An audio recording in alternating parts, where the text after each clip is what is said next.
All right.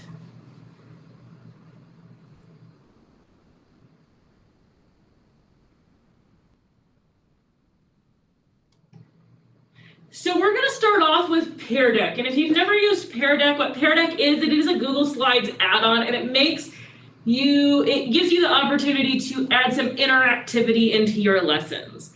So you'll see we have two links here. The yellowy colored ones are going to be some templates. So what I did is I just pulled a bunch of the pre-created Peridec templates for you. You can just go ahead and click on this.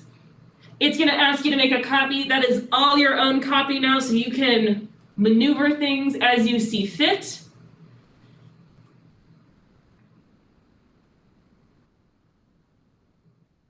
And that's going to take a hot minute. So as that's loading, I'll go back and show you how to make those edits to those templates as soon as it gets its life together.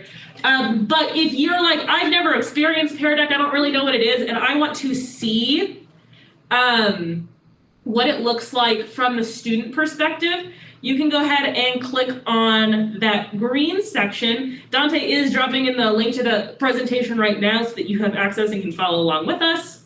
But this is set in student self-paced mode. And so when you have a Peridec set for student self-paced mode, what that means is that students can freely work through the presentation at their own pace. That's really good for like asynchronous learning, or when you want them to have that independent learning section in class, because they can, again, work at their own pace.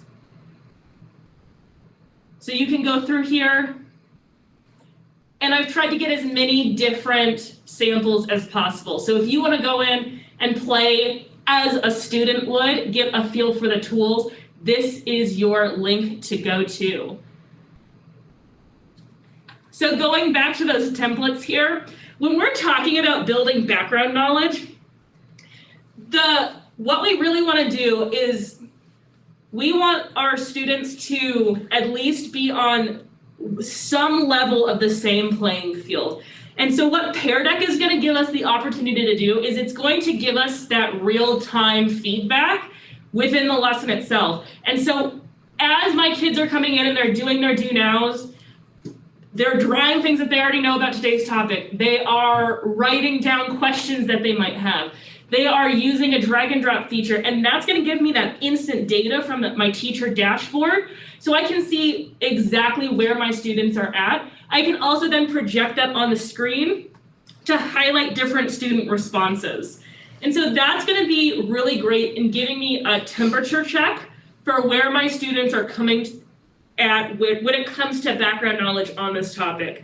And it also gives me an opportunity to highlight ideas from my more quiet students who don't necessarily like to constantly raise their hand. They're not super verbal processors, but it gives them a chance to like process through that information on their own, type in their responses, draw their responses, do what they need to do, and still get highlighted.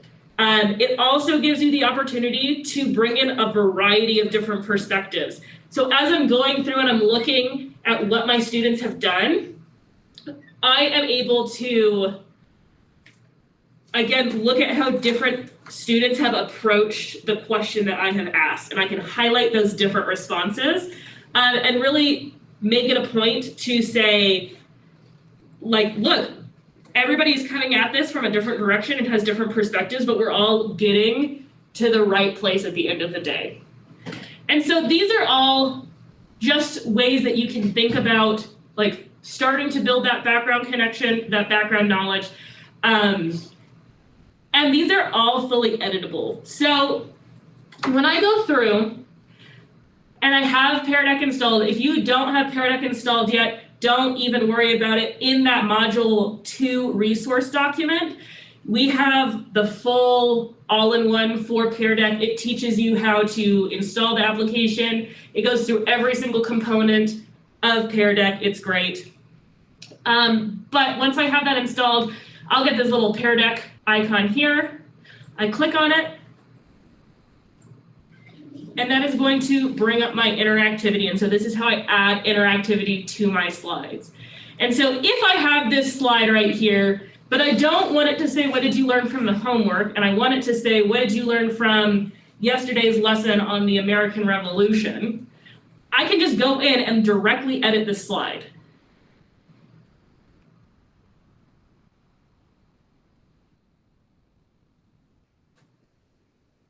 And then that's my own stuff. And so I get to use all of the graphics and the icons. Everything is set up in like a visually appealing way, but I can fully customize things. The other thing that I can do is if none of these slides are doing it for me, I want to make my own. I can always go in, add a new slide.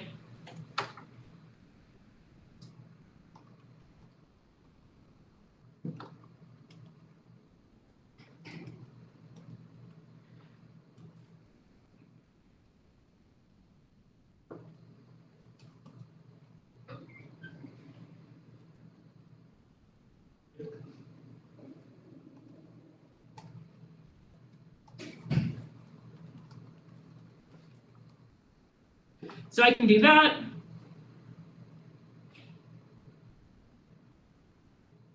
And I can manipulate the slide however I need to manipulate it. That says exactly what I want to, and it's beautiful just like I want it to be. I just go over here and I can select the type of slide that I want. So this one will be a text-based question. I just click on that right there. Perry's working his magic. And then as soon as I get this gray bar at the bottom, that means that now there is interactivity in my slide. The other thing just to keep in mind when you are using Peridec is you cannot just hit this present button at the top. That doesn't allow for the interactivity. I have to go over here and hit that start lesson button. And when I hit that start lesson button, I can either go to student paced or instructor paced. Instructor paced, the kids are going to follow along with me. When I move to a slide, that slide is going to move on all of their systems. Student paced, as I explained earlier, they get to work through it at their own leisurely rate. So we'll make this a student paced real fast. And as soon as I launch a lesson, it's also going to bring up my teacher dashboard. And so this is in my teacher dashboard where I can see all of the responses that my students are writing. And once I get responses in there, I can sort them different ways. And I can also highlight student responses. I can also hide student responses. So that's Peridec. It's pretty great. I love using it. I know a lot of people used it during remote learning last year. I also used it during remote learning last year. I've used it in person with in-person learning, and I actually really prefer using it in in-person learning. I feel like it's a lot easier for me to go around with that teacher dashboard. I usually carry around it on my iPad or my phone, and I'm able to like have that mobility of moving around the room while still seeing all of the information that my students are inputting into that Peridec. So that's what I've got for you on Peridec. Is there any questions so far just about Peridec and that activation of prior knowledge?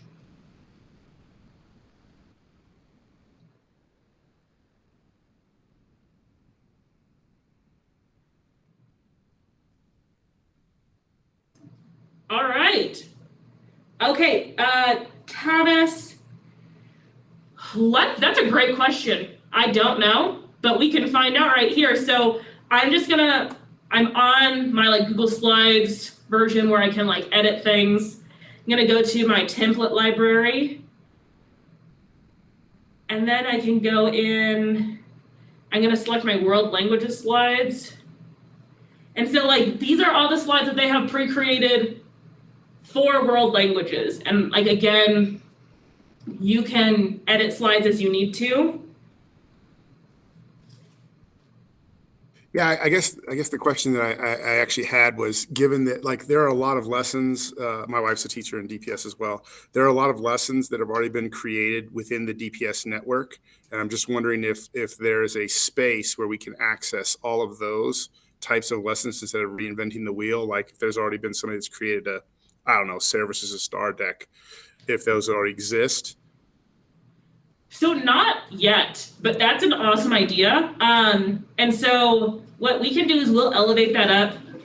Probably like the easiest way to do it would be to go through like our like central content teams and have them like create documents with like pre-created decks because that would be like a Google sharing thing where teachers can access stuff that they've already made, because yeah, you're right, like why reinvent the wheel to do the exact same lesson materials.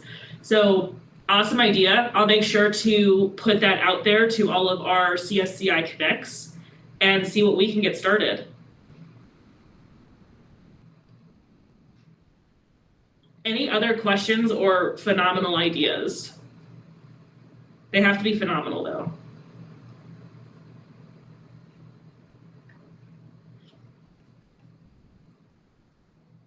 All right.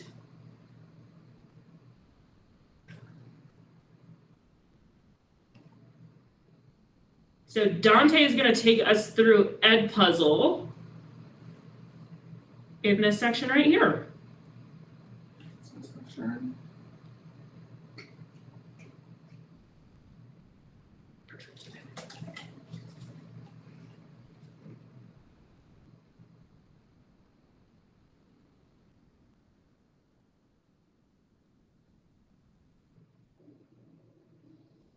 Share? Mhm. Oh, okay. Should be, hold on.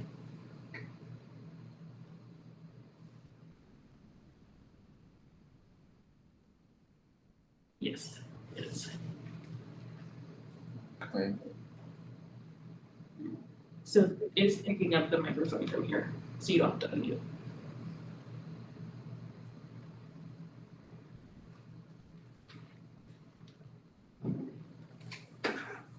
Okay, everyone. So I'm gonna do a little quick review of EdPuzzle and using it to build background knowledge using video. For those of you who are unfamiliar with EdPuzzle, it's a really amazing tool that allows us to customize videos and then turn them into lesson plans. So whether that's something that you've already created and recorded, or if that is a YouTube video or a TED Talk that you find, you have the ability to pull these in and customize these and add questions. You can add multiple choice questions or open-ended questions. The video that's playing in this slide, kind of on a loop, is essentially showing you one of the key factors into using EdPuzzle most efficiently and effectively, which is really finding relevant content.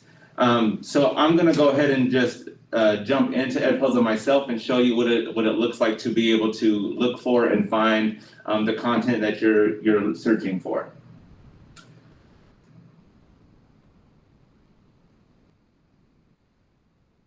So here I'm on my EdPuzzle dashboard, and really what you have the ability to type up here and search for whatever it is you might be looking for in regards to the lesson plan that you're providing to your students.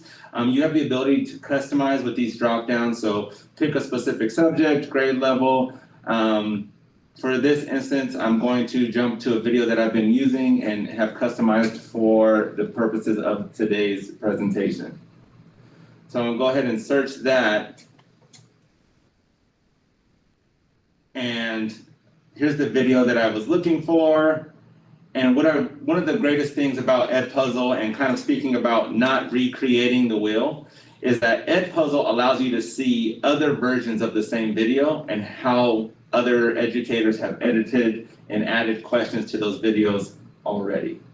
So below you'll see that other people have already customized this video and have added questions. So some of the educators have 12 questions, 6 questions. So you can hop into those and see the extent to which they've been able to edit those videos and add questions. So what I've in the presentation, so going back to the presentation. Actually, let me share a link with everyone. Oh, so underneath this video, it says EdPuzzle Classroom. So what Drea and I have shared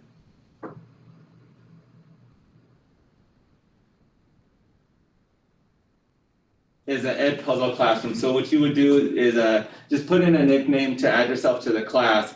But really what we're trying to do is provide you 2 examples of EdPuzzle and using it to activate background knowledge. Drea has a video that she has used quite a few times. Let me add myself real quick just so I can show it to everyone, if my computer lets me. So she has a video, the yellow pane, my vote don't count. And then I have the how power is divided in the US government. In Drea's video example, she's using a variety of different questioning types. So she's using multiple choice and open-ended to activate students' background knowledge and kind of see what they know. For myself in the video that I created, I just use open-ended questions. So the way that I used EdPuzzle was to ask questions prior to them being reviewed throughout the video, just to see where our students are at in regards to what they know before we jump into a new unit. I think this is a really great thing, and one of the cool parts about EdPuzzle is that you can use it outside of the classroom just as much as you can use it on inside of the classroom, and trying to activate and get that knowledge out of your students. So, the other great thing about EdPuzzle, going back to the presentation, is that you're able to have different data sources based off of the presentations that you create. So the one that I really like is the individual student data, because it's showing you everything about what the student did. So it's showing you how many questions they answered correctly in watching your EdPuzzle video, if they watched 100% of the video, what questions they got correct, and how much time, the time they spent on completing this assignment, as well as when they turned it in. So it kind of gives you an idea of the effort your students are putting forth. Really in regards to activating background knowledge, I like EdPuzzle because it's creating an equitable playing field for your students. It's allowing you to see where they're at in regards to their knowledge of a certain topic without you having to make any assumptions before you jump into this specific unit. So prior to, you can use EdPuzzle as a tool to just get background, solely to get background knowledge. And then from how your students respond to these questions, you can then differentiate your classroom and your groups based off of the knowledge that they show that they have. Are there any questions for anything that anyone would like me to dig deeper in regards to EdPuzzle?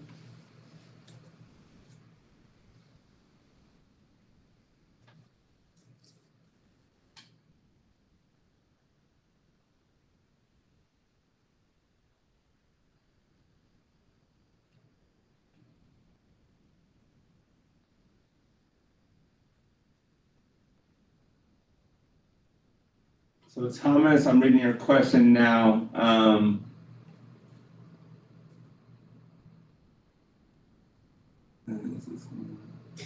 Yeah, Thomas, what issue are you having with EdPuzzle and Schoology. Connect? Yeah, they're not syncing, so it's just an issue that one of the teachers we have here, AJ Sept, is having. It was working fine last year. I just don't know if there's an update issue or if there's and I don't know if it's necessarily an issue with syncing links. I can look more into it. I just didn't know if other people were having an issue with EdPuzzle and Schoology, or if people are using those two platforms interconnected. So there is an issue that you can run into, and especially like when we get into a new school year and you've been using EdPuzzles and you have those built into your classes from last year, if you are copying folders and like copying those external tools, those EdPuzzles that you used in the past, that's where the glitches happen. And so like what I would do is I'd go back through and just like reassign those EdPuzzle videos, because that's like EdPuzzle will get confused between like what class you really want that for. And especially if you haven't even like created that class within EdPuzzle, it's like, I don't know what you're doing right now. So I would make sure that you like work with that teacher or send them to their digital coach to say, hey, like, let's take a look at like what specifically is breaking in your videos, because there shouldn't be any issues. We work really closely with the EdPuzzle team. They have amazing customer support. So if we can't figure it out on our end, we'll definitely get it figured out. Yes. Cool.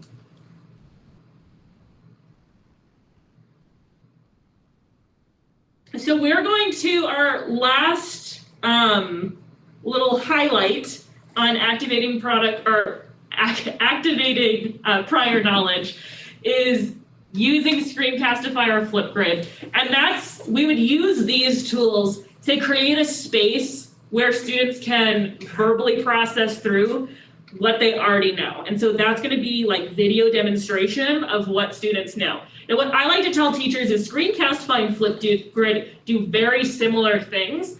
And so both allow students to record themselves and their screens to demonstrate what they already know, to give presentations, to do all of that stuff. But Screencastify is really great for when you want students to share information with you, or with one other person or through a link.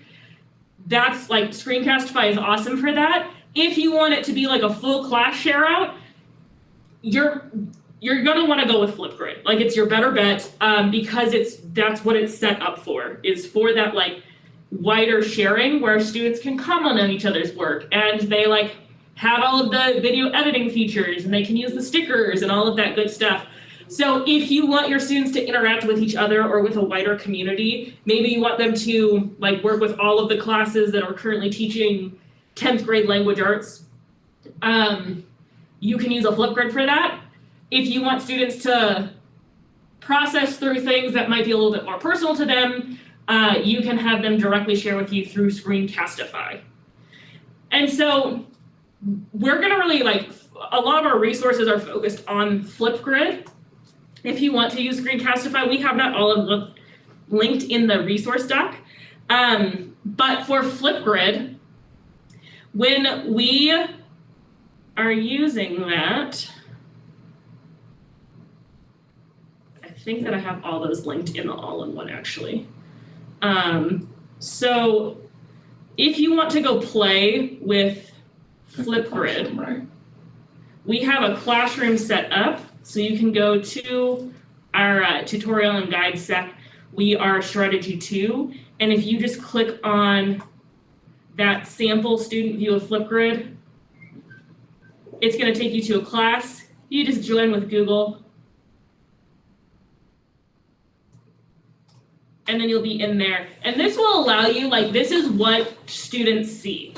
And so you just hit this add response button, you'll be able to record,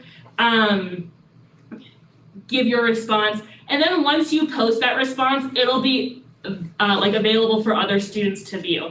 So what I like to do, especially when it comes to that like activation of background knowledge, is really make these discussions. And so once my student posts their post on Flipgrid, I want them to go and also make comments either in writing or through video on 5 other people's, and either find connections with them or find something that you hadn't thought of before. And so that really pushes their thinking, and on top of it, gives them an opportunity to explore how different people are connecting content to their everyday lives.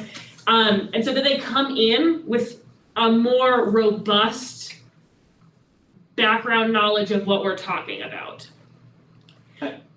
Go ahead. Jump in. I put that classroom in the chat as well. And then also with Flipgrid, it's connecting to so many of the things that DPS is trying to accomplish with really encouraging equity. So, maybe you have, some students who are not the best at communicating through writing. So this allows them to use those video resources. And then also this provides that opportunity for students to show them their authentic self. Through their video, a video response, or maybe they just do a voice recording, but maybe they're able to demonstrate that they do indeed have that background knowledge, but it wasn't necessarily showing through writing. So I think Flipgrid is a great resource to try to elicit those different things. Yeah, Dante's 100% right. All too often we really prioritize like writing in students, and like writing definitely has a place in the classroom for sure. Students definitely need to know how to write, but like we also need to work with students on how to like verbalize their thoughts, and working on them around that and giving them different opportunities to express what they know other than writing is always really great. The other thing that I have linked in here is a blog post through Flipgrid, and they just give you a whole bunch of different ideas for that activating prior knowledge and background knowledge in different ways. So these are all different ways that you can utilize Flipgrid. Here's how other teachers have used them. It's a really great spot if you're like, I want to use this, but I don't really know like how I can fit this into my lesson. Start here. There are some stellar ideas over here. I also just love to flip through the Flipgrid blog because it's actual educators across the world really. And they're just sharing what they're doing and how they're doing it on Flipgrid, and some really cool stuff. So if you have a couple of spare minutes or you want to take that time right now, like go dig into it because great stuff is happening. And so that's what we've got for you right now.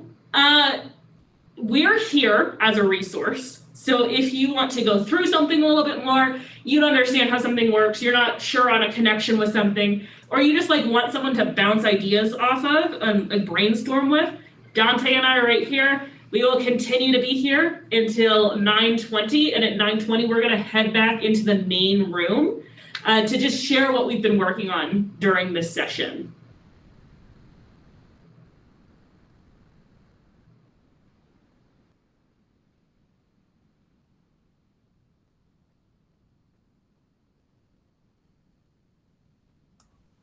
I'm going to go ahead and unmute and ask a few questions, mainly because it doesn't seem like there's any other ones being asked at this moment. Please do. Yeah, so a couple of things that I'm sort of having a dilemma with. I use Flipgrid a lot, but I don't use it necessarily the same way. And as a foreign language teacher, and to be very specific, I'm an IB teacher. So they have to sit an IB exam, which actually requires everything to be written by hand. And I find often I have to give way more opportunities for what we might call old school or manual practice, since most of the test is written, by hand as it is.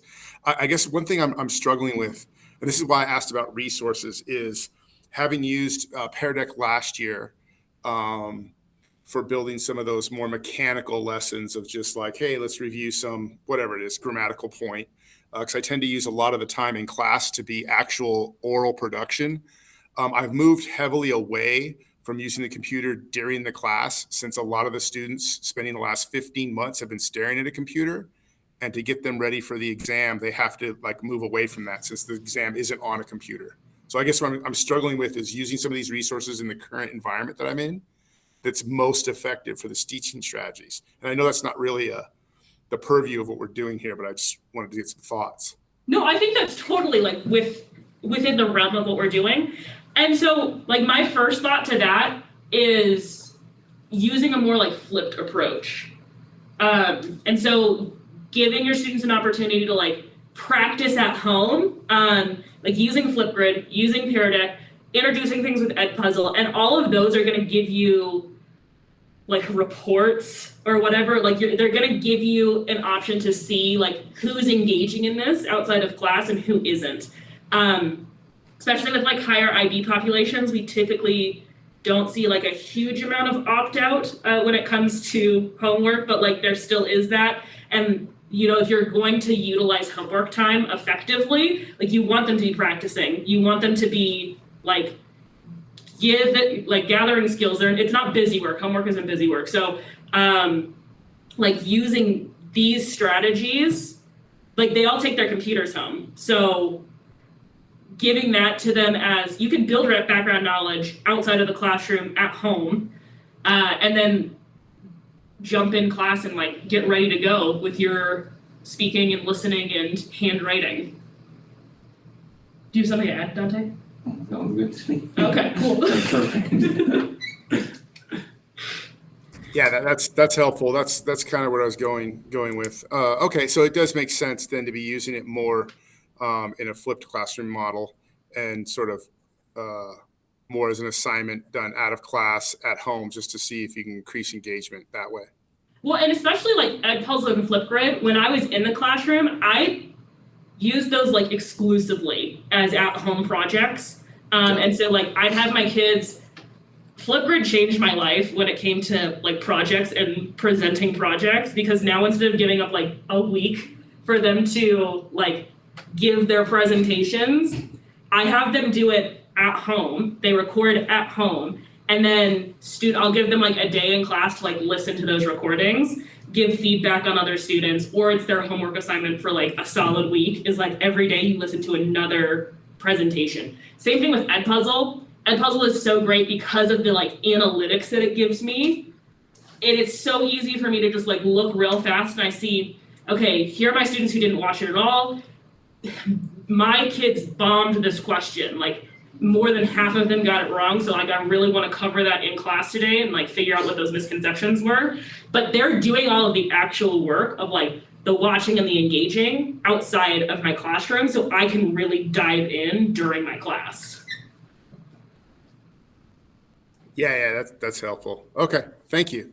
Of course.